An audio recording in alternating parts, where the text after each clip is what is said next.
कहले पुजारी बाबा जग जाई मैया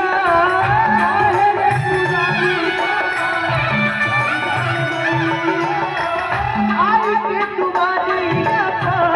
हाथ भैरो भैया आई के तुम्हारी हाथ भैरो भैया कहले पुजारी बाबा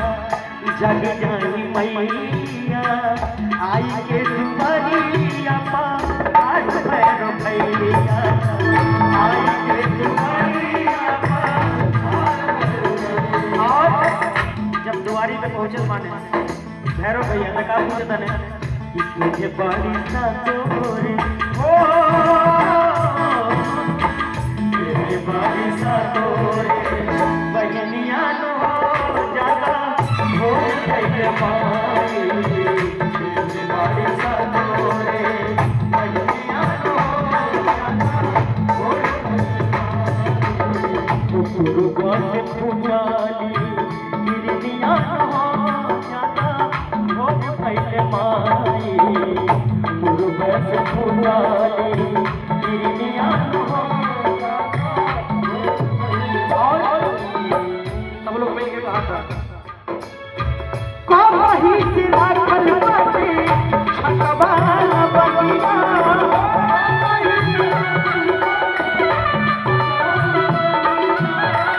भरला गंगा चंदन के सोनिया भरला गंगा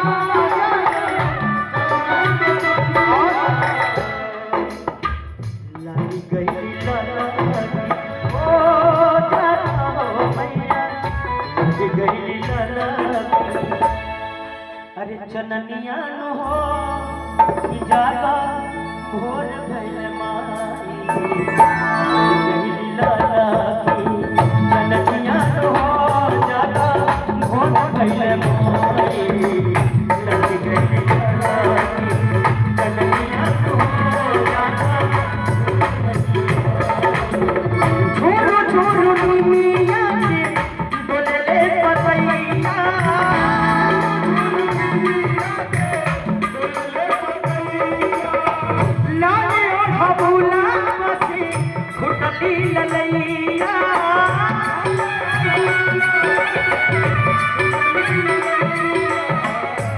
सब जाए चूमे सब जाए चूमे चरनिया हो गई माई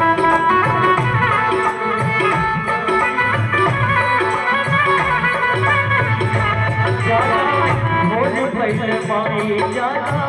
भोर भैल माई जागा भोर भैल माई